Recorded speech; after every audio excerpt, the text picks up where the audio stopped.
Assalamualaikum warahmatullahi wabarakatuh. Perkenalkan saya Imati Mufidah, calon guru penggerak angkatan 9 dari Kabupaten Sidoarjo dari guru SMA Muhammad Tulangan. Kali ini saya bersama Ibu Hartati SPD. Beliau adalah Kepala Sekolah SMA Muhammad Tulangan. Selamat siang Ibu. Selamat siang. Terima kasih waktunya. Kali ini saya akan sedikit untuk memberikan pertanyaan dalam sesi wawancara materi building question for the interview dengan kepala sekolah. Ada sekitar 8 pertanyaan Bu nanti yang saya berikan dengan terkait tentang bagaimana Ibu Hartati selama ini dalam mengambil keputusan jika mengalami atau bertemu dengan kasus-kasus di lingkungan sekolah. Saya mulai dulu ya. Yang pertama, selama ini bagaimana Ibu dapat mengidentifikasi kasus-kasus yang merupakan dilema etika atau bujukan? Terima kasih Bu Mas.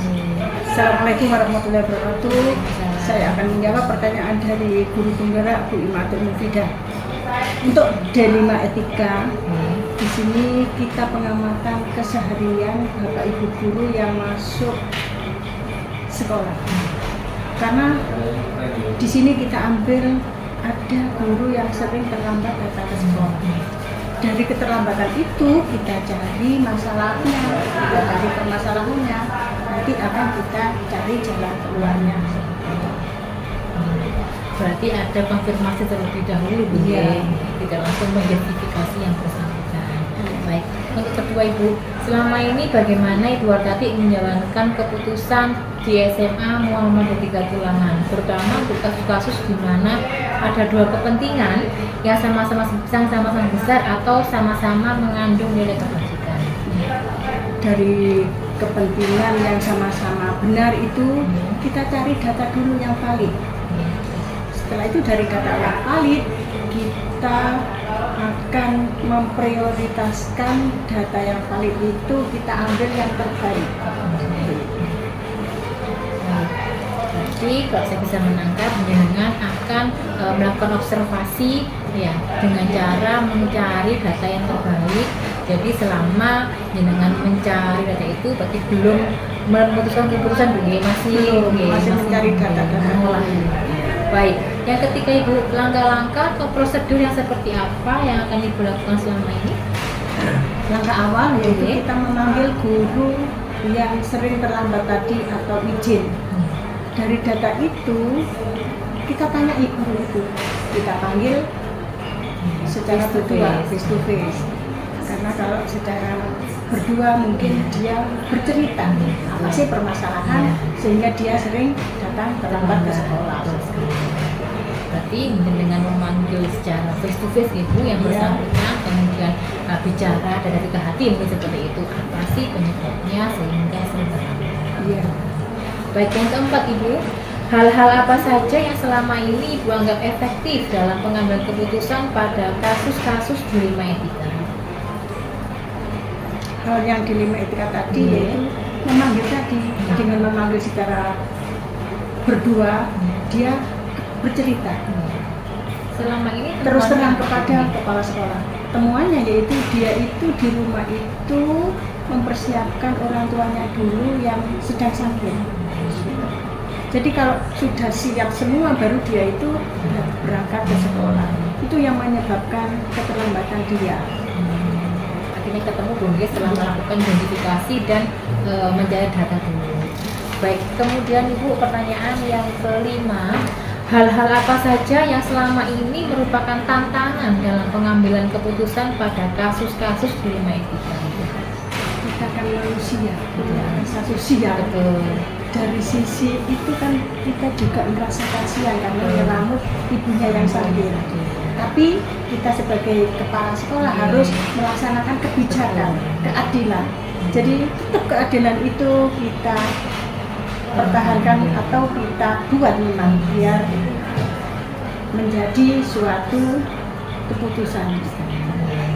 Tetap ini jadi antara keadilan dengan rasa kasihan istilahnya nanti dua sisi yang dilema etika tadi. Dilema etika. Soal yang ke-6 Ibu, pertanyaan saya, Apakah Ibu memiliki sebuah tata cara atau jadwal tertentu Bu dalam penyelesaian kasus dilema etika, atau Ibu langsung menyelesaikan di tempat saat bertemu dengan kasus tersebut? Bagaimana bentuk dan prosedurnya? Untuk jadwal kita tidak mempunyai, karena setiap kasus itu nggak ada jadwalnya. Kasus itu langsung tiba-tiba datang seperti itu. Jadi kalau kasus permasalahan itu datang, langsung kita selesaikan pada waktu itu juga. Langsung ditindaklanjuti Bu ya. Baik. Kemudian yang ketiga Bu, adakah seseorang atau faktor-faktor apa yang selama ini mempermudah atau membantu jenengan dalam mengambil keputusan dalam kasus-kasus dilema etika? Dari permasalahan tadi kita tidak memutuskan sendiri. Jadi untuk koordinasi dengan Bapak Ibu guru semua yang ada di sekolah, permasalahan itu akan ada solusinya, ada jalan keluarnya. Seperti itu. Tetap duduk bersama dengan semua dewan guru. Ya, koordinasi. Yang terakhir Ibu, dari semua hal yang telah disampaikan, pembelajaran apa yang dapat Ibu petik dari pengalaman Ibu sendiri ketika mengambil keputusan dilema etika? Memang setiap manusia itu punya permasalahan, sedikit banyak itu ada permasalahan. Maka dari permasalahan itu kita membantu, kita bantu bagaimana sih solusinya biar kedepannya permasalahan itu terselesaikan dan guru itu berubah, ada perubahan. Iya. Baik, terima kasih Bu waktunya, pertanyaan yang sudah saya sampaikan. Terima kasih, saya betul-betul. Baik, saya sudah melakukan wawancara dengan Ibu Hartati. Beliau adalah kepala sekolah dari SMA Muhammadiyah Batu. Demikian saya akhiri. Wassalamualaikum warahmatullahi wabarakatuh.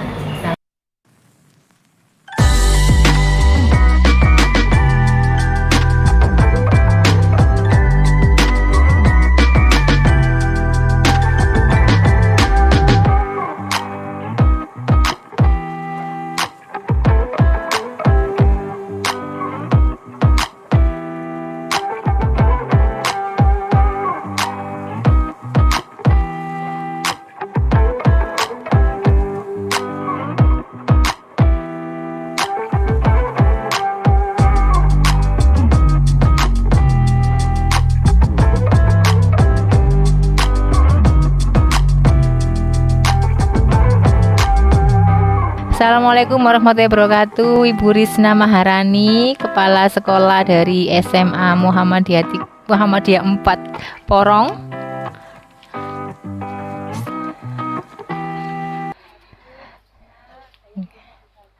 Iya, selamat sore Bu. Mohon maaf mengganggu waktunya. Ini saya izin mau memberikan pertanyaan Bu di sesi wawancara. Tugas saya di CGP Angkatan 9 untuk modul 3.1 demonstrasi kontekstual, yaitu kepemimpinan dalam mengambil keputusan. Seperti itu Bu. Nggih, mohon izin Bu nggih untuk memberikan pertanyaan. Oke, untuk yang pertama Bu, selama ini bagaimana Anda dapat mengidentifikasi kasus-kasus yang merupakan dilema etika atau bujukan moral di sekolah jenengan?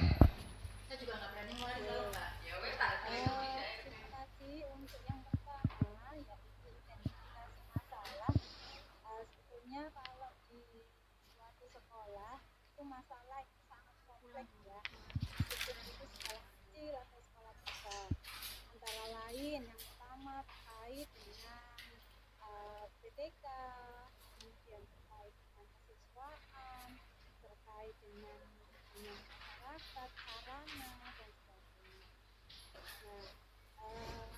Nah, dari beberapa permasalahan itu nanti bisa ini mungkin nanti saya akan menyampaikan beberapa kasus terkait dengan PTK saja. Nggih.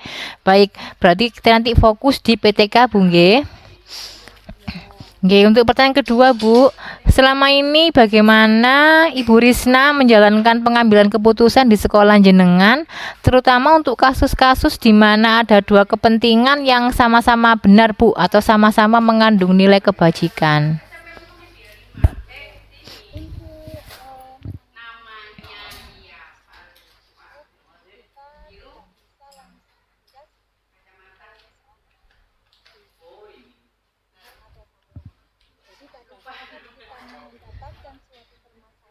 Jadi kita harus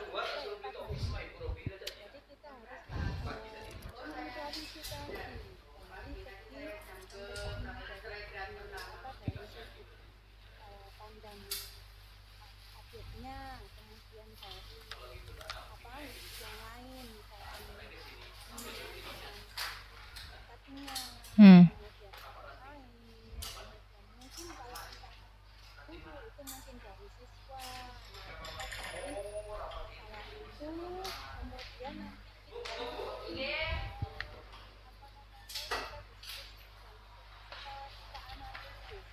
kita analisis berarti masalahnya itu seperti ini, Hmm. yang ini salah karena sebetulnya dua-duanya ini benar, tapi dari segi ini dari jadi kita tidak bisa langsung menjudge seseorang itu salah, tapi kita harus mencari informasi sebelum kita memutuskan Nggih. Oh, nggih. Berarti dengan cara pendekatan dan analisis dulu, Bu, nggih, tidak langsung menjustifikasi seseorang itu. Nggih, baik. Untuk pertanyaan selanjutnya, Ibu, hal-hal apa saja yang selama ini Ibu anggap efektif dalam pengambilan keputusan pada kasus-kasus dilema etika? Nah, dilema etika di sini berarti antara benar sama benar, Bu. Jadi jenengan tuh bagaimana dalam mengambil keputusan jika ditemukan kasus seperti ini di PTK, di kasus PTK di sekolah jenengan?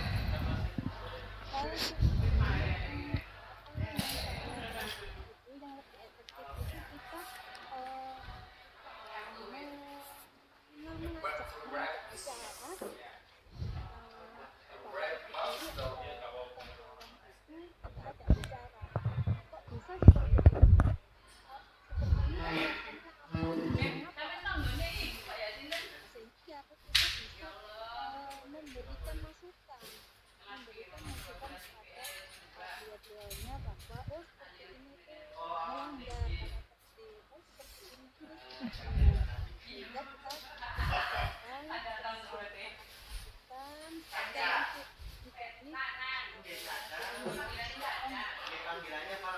Hmm. apa bisa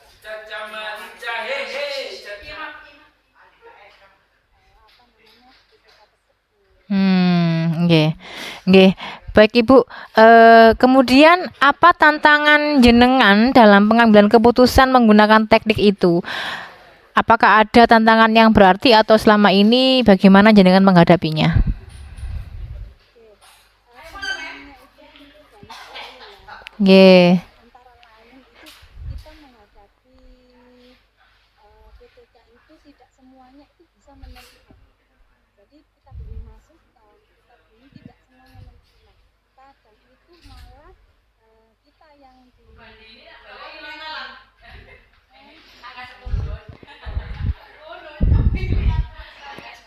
Iya. yang malah Iya. Serangan balik istilahnya nggih. Nggih. tidak langsung kita Nggih.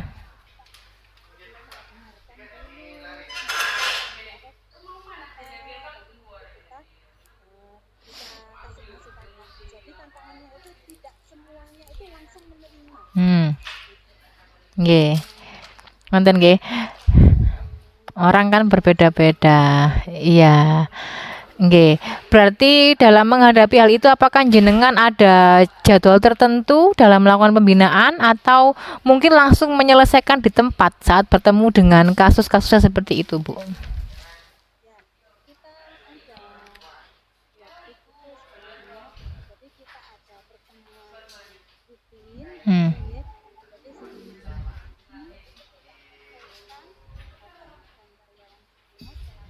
Jadi sebelum karyawan semua selama ini itu kita menentukan apa harus diselesaikan itu setiap hari kita tunggu dulu jadi Nggih. Oh.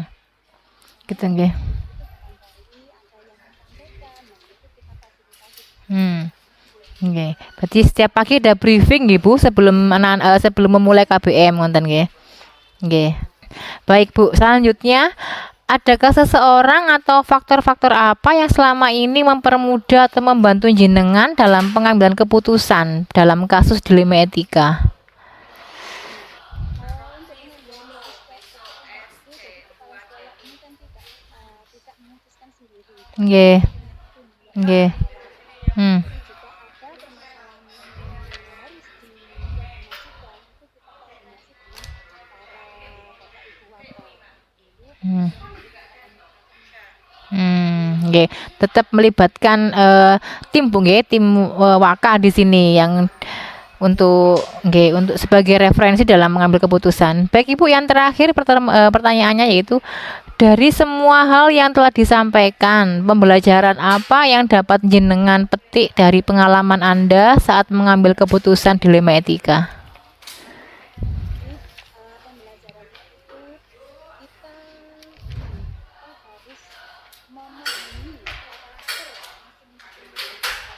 jadi pembelajarannya itu kita harus memahami karakter masing-masing bapak ibu dan kawan kita sehingga kita bisa sampai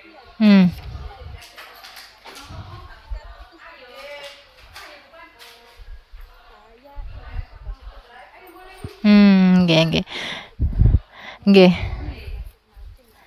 Nggih, memahami karakter masing-masing PTK Bu nggih, karena nanti dikhawatirkan akan menyinggung perasaan malah akan tidak membuat suasana semakin tidak kondusif ngoten mungkin ya saya menangkapnya.